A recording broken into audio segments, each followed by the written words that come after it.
A German prisoner could sit anywhere, while an American soldier could not. He didn't wear his country's uniform. He didn't carry its flag. He didn't speak its language. He was an enemy of the United States, a German prisoner of war. And yet, on that cold afternoon in 1944, he was allowed to walk through a door that an American soldier in full uniform could not enter. Inside, a small bell above the door gave a soft metallic clink as it swung shut. Warm light washed over tiled floors and chrome stools. The air smelled of butter, fried potatoes, and coffee that had been reheated too many times. It wasn't a feast. It wasn't luxury. It was something far more dangerous to a starving man. He was offered a seat. He was given a plate. He was treated according to the rules of war, rules that protected him as a prisoner. Outside, painted neatly on the glass facing the street, there was a sign, "Not for prisoners, not for enemies, for Americans, whites only." Just 2 words, and suddenly the man who had fought against America had more rights in that room than a man who had fought for it. The German sat down, hungry, unsure, still shivering from the cold that clung to his bones after the march from the train. The American soldier stood outside, hungry, humiliated, shivering from something colder than winter. War forces men to face their enemies, but sometimes it forces them to face their own country. This is the story of a contradiction, not written in newspapers, not shouted in speeches, but lived in cafeterias, barracks, train stations, and places marked with signs that told millions of Americans exactly where they did not belong. During World War II, the United States held nearly 400,000 German prisoners of war on its own soil. They were fed, clothed, and protected by the Geneva Convention. They were given rights the law demanded, rights that had been negotiated, signed, and sealed in ink long before any of them saw America. But in the same country, on the same streets, millions of citizens, especially black soldiers returning from combat, had no such protection. Their lives were not governed by the Geneva Convention, but by Jim Crow. We fought the Axis, but at home we fought something darker, anonymous black GI. To understand the shock of German prisoners, we have to begin in the one place where they never expected fairness, America. But to understand the pain of black soldiers, we have to walk into the spaces that refused to see them as Americans at all. This is not a story about victory. It is not a story about defeat. It is a story about who was allowed to sit down and who was forced to remain standing. The diner smelled of butter and fried potatoes. Steam curled from plates as servers slid meals across the counter, the metal clink echoing like a familiar rhythm, the rhythm of a country where food was, for many, just part of another ordinary day. It was ordinary, almost forgettable, unless you had spent months eating whatever you could scrape from a battlefield. The German prisoner stared at his food as if it didn't belong to him. Warm bread, meat seasoned with salt, coffee poured without hesitation, no threats. No shouting, no insults, just a meal, served because the rules demanded it. He didn't thank anyone. He didn't know if he should. When the fork touched his hand, he hesitated, as if touching something forbidden. For a brief second, the heat of the plate pulled him somewhere else entirely. He remembered a ration line in Cologne, mothers clutching small paper coupons, children pressing their faces against bakery windows just to smell what they could not taste. Bread so stale it cracked like wood when you tried to break it. He remembered his wife turning away from the counter so their daughter wouldn't see how little there was inside the paper bag. He remembered the way hunger stayed in the house, like another family member who never left. Here, in this American diner, a stranger had placed food in his hands without asking for anything. In Germany, we starved free, he thought. Here, I eat as a prisoner. He didn't know whether to be grateful or ashamed. He had served in North Africa, in Italy, marched under a flag that promised glory and delivered ruin. The same uniform that had once given him status now offered him nothing inside that diner. The server wiped a table, glanced at the black soldier outside for just a moment, then simply turned away. The sign on the window had already spoken for her. Because the rules here were different, because the sign on the glass said enough. German prisoners had arrived in America expecting punishment, torture, starvation, humiliation. Some had been taught that surrender was worse than death, In their minds, America was supposed to be a place of chaos, a land of greed and hypocrisy, a country with no honor. But when they stepped into the camps, they found something else. Not kindness, not friendship, just order. A strange, predictable order. They were registered, inspected, and given medical care. Their wounds were cleaned. Their lice-infested uniforms were burned. New clothes were issued. They were fed meals richer than what many American families could afford on rationed salaries. It was not luxury, but it was stability. One German prisoner wrote in his journal, "We prepared ourselves for pain, but America greeted us with rules more powerful than bullets." On the battlefield, they had been soldiers. Beyond the fence, under American custody, they were something else. Men whose humanity was protected by international law, and the men guarding them were something else too. Inside the camps, rights were guaranteed by signatures on treaties and by Red Cross inspections. Outside the camps, rights were denied by local customs, signs, and silent agreements. Jim Crow was not a law written for wartime, it was a culture, older than the men fighting in it, powerful enough to outweigh loyalty, medals, and sacrifice. Black soldiers fought against fascism overseas while confronting segregation at home. German prisoners had fought against America in battle while experiencing a strange version of fairness within it. Sometimes the two groups crossed paths, not as enemies in combat, but as strangers in the same country, treated by two different systems. Work was part of life in the camps, not forced labor as punishment, just a requirement under the rules of war. So prisoners were sent out in small groups, escorted by guards to farms, sawmills, and road crews, to places where labor was short because so many American men were fighting overseas. They were given gloves, tools, and plain metal lunchboxes. They stood in the sun beside American workers, clearing fields, stacking lumber, repairing fences. The war felt distant out there, replaced by blisters, sweat, and the steady rhythm of shovels and hammers. And the strangest thing happened. People spoke to them, not like enemies, but like hired help. Farmers offered them water, sometimes a biscuit, sometimes a seat at the edge of a porch. Not generosity, just routine. You worked, you rest. A black soldier escorting one of these work crews stood slightly apart, rifle slung over his shoulder. He could not sit on that porch. He could not drink from that same cup. He could not walk through the front door of that house. Yet he was the soldier. He was the citizen. He was the one in uniform. One afternoon, the farmer's wife stepped outside carrying a plate stacked with sandwiches, bread thick with cold cuts and cheese. She passed them out to the prisoners first. The guard stood to the side, stomach tight with hunger but his face calm. He wasn't surprised. He wasn't offended. He was simply used to it.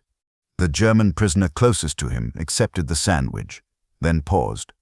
He looked at the guard, then down at the food, then back again. Something about it felt wrong, even to him. He tried to hand the sandwich back. "For you," he said in broken English. The guard shook his head. "I'm fine." He wasn't. But he also wasn't allowed to take it. Rules were rules, just not the same rules. The prisoner lowered the sandwich slowly, confused by a gesture he couldn't fit into any story he'd been told. Enemies weren't supposed to be fed before the men guarding them. He whispered, more to himself than to anyone else, "Why do they feed me before you?" The guard didn't respond. He didn't need to. The answer was written in culture, not in laws. In the spring of 1944, a transport group stopped near Camp Claiborne, Louisiana. A dusty roadside store sat beside the narrow highway. POWs were allowed inside to buy items with their camp wages, cigarettes, soap, small sweets. They were enemy soldiers, but they were customers. Outside, a black American soldier stood guard. He wore the same uniform as men dying overseas, yet he could not walk through that door, not because of military orders, but because of the sign above the entrance. A young POW stepped out holding a chocolate bar. As he did, he noticed a boy standing near the soldier, around 11 years old, clothes faded, shoes worn thin, eyes fixed quietly on the chocolate. The child didn't reach for it. He only looked at it the way a hungry person looks at something they've learned not to ask for. The prisoner hesitated. Then he raised the chocolate slightly toward the boy and asked the soldier, unsure, May he have one? The boy didn't understand the words, but he understood the gesture. He waited, not for the candy, but for permission. The soldier stood silent for a moment. He wasn't deciding whether the boy wanted chocolate. He was deciding whether he should accept it from a man who had fought his country, yet had more rights than his own child in front of that store. Finally, he gave a small nod. The POW handed the chocolate carefully, as if passing something fragile. The boy didn't eat it. He just held it, unsure whether it was a gift or a reminder. The soldier said quietly, "Thank you, but you didn't have to." The prisoner shrugged. "In war, no one thanks us. I am only surprised that your son cannot buy." Years later, that same prisoner would write, "America let me buy chocolate for a child of a soldier. I tasted freedom there, but it did not taste sweet." Sometimes POWs were transported between camps. They waited at small-town stations for hours, under watch, selling camp coupons for sodas, candies, or cheap postcards. Locals gathered to stare, curious more than angry. Children pointed, women brought coffee, men made awkward jokes, unsure whether to fear these Germans or treat them like passing oddities from a distant war. At one station, an attendant slid open a small glass window to serve drinks. German prisoners stepped forward in line. They offered their coupons, received bottles of soda, and moved aside. Then a group of black soldiers, uniforms creased from travel, duffel bags at their feet, approached the same window and lined up behind them.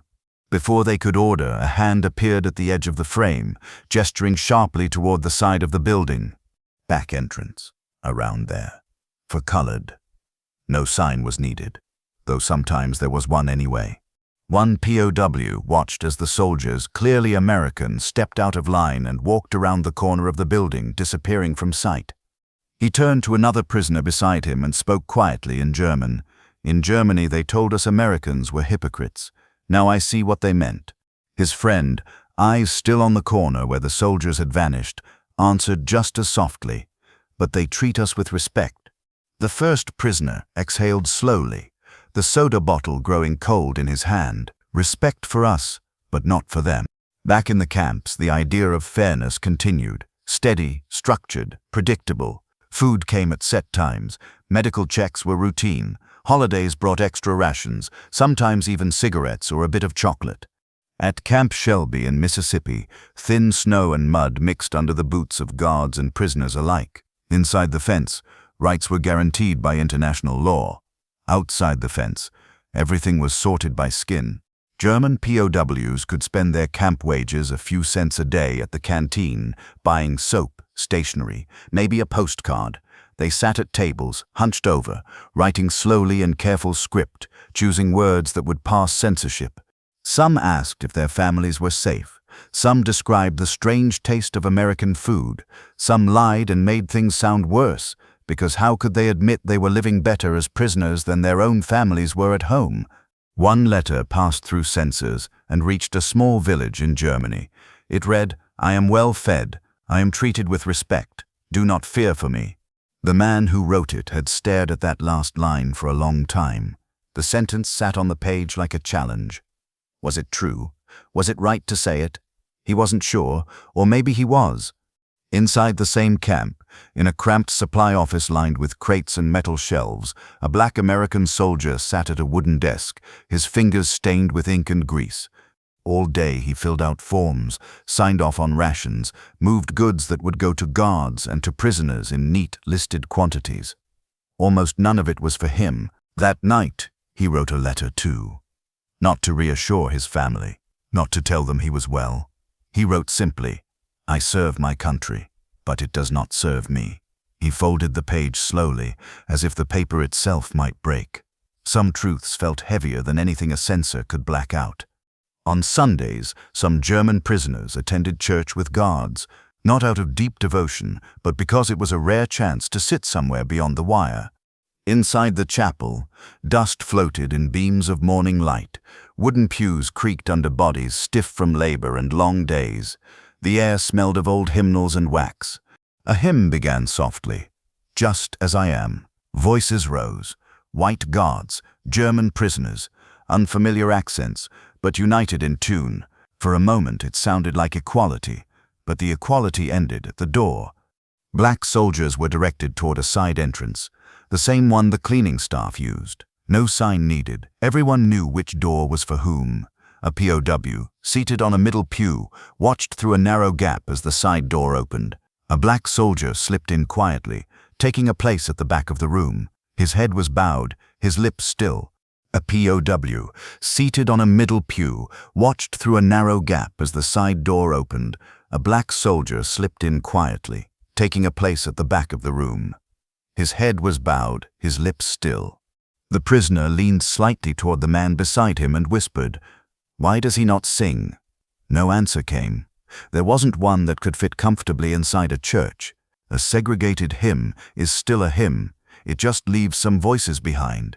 When prisoners fell ill, they received medical care, not because anyone loved them, but because the rules required it. Their wounds were cleaned, their fractures were set, their fevers measured and medicated. It was precise, impersonal, but it was consistent. One afternoon, a POW sat on an iron cot in a military infirmary. The walls smelled of iodine and metal. A doctor moved from bed to bed with the tired efficiency of a man who had done this 1,000 times. Beside the prisoner, on another cot, lay a black American soldier with a bandaged leg. He had been hurt in training, not in combat.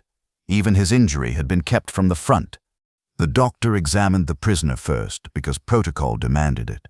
He peeled back the bandage, inspected the wound, applied ointment, and wrapped fresh gauze with practiced hands.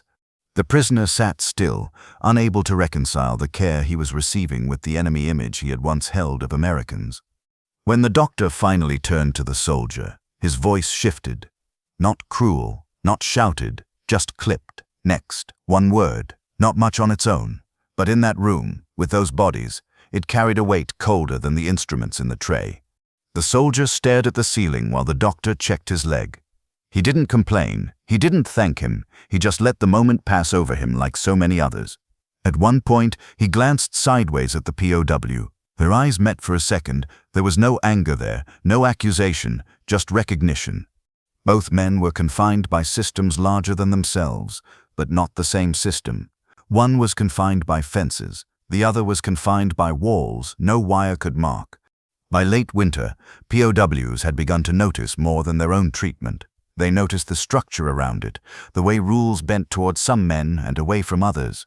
During holiday meals, German prisoners received extra portions, thick bread, stewed meats, maybe even pie. They were served by black kitchen staff, whose faces shone with sweat from the heat, men who would eat only after everyone else had finished. One corporal, his face flushed from steam and exhaustion, watched a line of prisoners walk past him, plates held out like customers at a cafeteria. He filled each one carefully. Stew, bread, vegetables, the same portions he wasn't sure he'd receive himself. No one served him. He ate when the line was gone, when the voices had faded, when the lights buzzed low. He ate what remained. On a scrap of paper he kept folded in his wallet, he wrote, "I feed men who hated me before they met me, and here I am beneath them." He never showed the note to anyone. Some truths had nowhere to go. The war moved toward its final breaths. News reached the camps in fragments. Headlines on newspapers carried by guards, rumors traded in mess halls, sharp whispers about cities flattened and armies broken. It sounded distant, yet it was the center of why any of them were there. German prisoners heard about the collapse of their homeland, of Berlin under bombardment, of families hiding in basements, of borders redrawn by people they would never see. Some watched American life around them with a strange mixture of resentment and envy. There were stores with full windows, fields heavy with crops, civilian families who could still go home at night to houses with roofs and walls. For men who knew their families might be queuing for bread or sheltering among ruins, America looked like a country at war on paper, but not always in daily life. Black soldiers noticed this too. They watched America prosper, as if the war were happening somewhere else entirely. For many of them, the greatest danger they faced was not on the battlefield, but in the country they served. Then, one morning, in a pale spring rain that blurred the view of the fence, the final announcement reached the camp. Germany had surrendered. The Reich was finished. There were no cheers, No shouted insults, no dramatic outbursts, just stillness. Men who had been taught, drilled, and commanded to die for their country now had to live with its defeat. They sat in barracks that had once felt like cages and realized they felt something different now. Those walls had fed them, those walls had sheltered them from bombs that never fell on their heads, those walls had confused them, treating them as men, while their enemies' own citizens were not. They would soon leave those walls, but to what? Their families were hungry, their cities scarred, their homeland humbled, occupied, divided. A POW lying on his bunk, staring at the wooden beams above, whispered to his bunkmate, his voice catching, "We will go home to ruins." The other man nodded slowly. "And what will we say we have seen here?" No one answered. Some truths are heavier than hunger. Black American soldiers prepared to return home as well, but they did not return to ruins. They returned to signs, to laws, to neighborhoods divided by invisible lines, enforced not by barbed wire, but by custom, fear, and the threat of violence. They had fought fascism abroad, but would live under segregation again. A private folded his uniform with slow, steady hands. He had earned medals, saluted officers, marched under the flag. He had guarded prisoners who had tried to destroy that flag. Yet when he stepped off the train to see his family, he knew he would still have to use a different entrance, ride in a different section, sit at a different table. On the platform, a friend asked him quietly, "Do you think anything will change now that we fought?" The private shrugged, eyes on the same country that had called him a soldier overseas and something less at home. "We fought their war, not our own." Meanwhile, German POWs boarded ships to cross the Atlantic back to a homeland they might not recognize. Some carried small comforts, soap, stationery, chocolate, bought with wages no one had expected prisoners to earn. A few carried memories too strange to speak aloud, being treated fairly by the enemy, while watching that enemy treat its own citizens unfairly. One man wrote in a pocket diary as the ship cut through the waves, "America fed us, not out of kindness, but because the law demanded it. They did not feed their own equally. That is a different kind of wound." He closed the diary and stared at the grey water, unsure whether that wound was tragic or simply true. POWs stepped into towns where children waited in long lines for scraps, where buildings stood roofless against cold skies, where hunger shaped every conversation. Black soldiers stepped into neighborhoods where buildings still stood, but dignity had to navigate signs on doors and unwritten rules. Children there did not wait for food. They waited to learn which parts of their own city were safe for them. Two very different homes, two very different futures, and yet a silent link remained. Each had seen America, not in its victory parades, not in its speeches, but in everyday gestures, in cafeterias and train stations, in church doors and hospital cots, in the way a sandwich was handed to one man and withheld from another. War reveals many things: power, politics, strategy, violence. But sometimes it reveals the quietest truth of all, that rights can be written into law for enemies and still denied to citizens. That kindness can exist without equality, that fairness can exist without justice, that dignity can be granted to a stranger while withheld from a neighbor. Years later, a former German prisoner, now an old man with hands marked by time instead of war, told his son, "I was treated as a man in America. I do not know if every American was." His son frowned, trying to understand. "What do you mean, father?" The old man shook his head slowly, looking at a world he no longer fully understood. "It means war is not the strangest thing humans do.